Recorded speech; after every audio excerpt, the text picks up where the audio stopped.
Welcome बच्चों.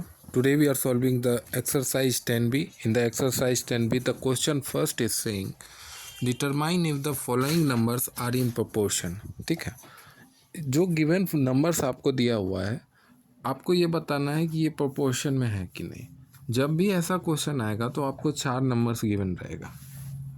तो शुरुआत का 2 का रेशियो और अंतिम का 2 का रेशियो सेम अगर है तो हम बोल सकते हैं कि वो प्रोपोर्शन में है. क्या मतलब, जैसे यहाँ 4, 6, 8 और 12 है ना.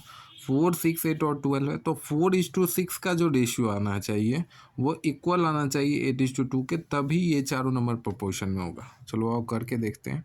तो देखो 4:6 का पहले निकाले तो 4/6. अब ऊपर नीचे 2 से डिवाइड करेंगे तो ऊपर 2 टाइम्स में, नीचे 3 टाइम्स में, तो 2/3 यानी 2:3. 2/3 इसका रेशियो आता है सिंपलेस्ट फॉर्म में.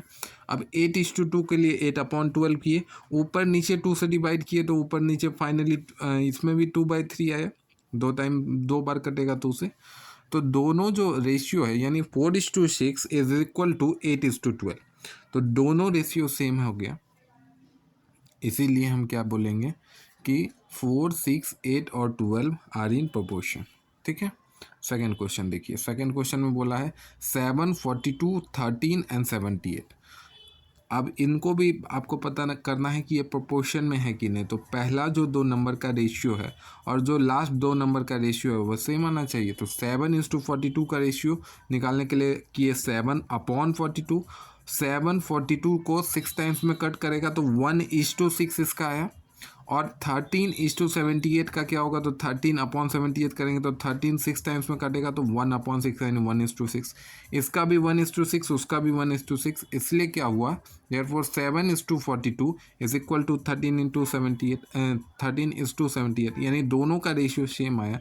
इसलिए हम क्या बोलेंगे, and 7, 42, 13 and 78 are in proportion. Third question देखिए 33, 121, 9 एंड 96. ठीक है. अब 33 और 121 जो है बेटा उसका पहले प्रोपोर्शन निकाल लेते हैं. तो उसका प्रोपोर्शन निकाले तो 3/11 आया. 9:96 निकाल सकते हैं तो उसका प्रोपोर्शन निकाले तो 3/32 आया. अब ये छोटा छोटा चीज़ कि हम लोग कितना से काटे ये सब अब आपके लिए ऑब्वियस हो चुका है, लेकिन मैंने सारा प्रोसेस डिटेल में किया है. अगर आपको कहीं भी लगता है कि सर 33/121 को कैसे काटे, तो मैंने कर रखा है. देखो 3 से ऊपर क्या बोलते हैं 11 से ऊपर 3 टाइम्स में काटे और नीचे 11 टाइम्स में काटे. थोड़ा सा दिमाग लगाओगे समझ में आ जाएगा. ठीक है, उससे वीडियो का लेंगे बढ़ता है. तो 9:96 का निकाले तो उसका आया 3/32. इसका निकाले पहले वाला 2 नंबर का 33 और 121 का तो आया 3/11.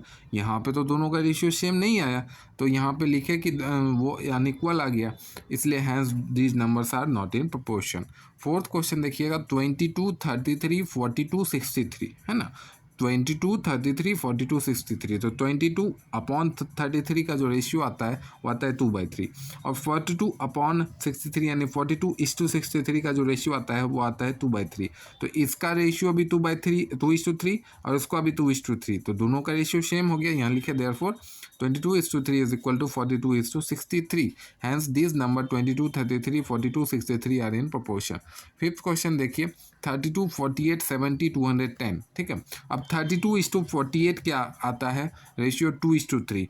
और 70:210 जब किए तो कटकुट के आया 1:3. तो यानी यहाँ पे 2:3 उधर 1:3. तो यानी कि दोनों रेशियो सेम नहीं है. दोनों रेशियो सेम नहीं है. यहाँ पे देखो यहाँ पे गलत लिखा गया है, यहाँ पे प्रोपोर्शन में नहीं है. थोड़ा सा सिली मिस्टेक है. देखो यहाँ पे नॉट लिखोगे और यहाँ पे लिखोगे 32, 48, 70, 210 आर नॉट इन प्रोपोर्शन. ठीक है, आगे बढ़िए. 6 क्वेश्चन देखिए 150, 200, 250, 300.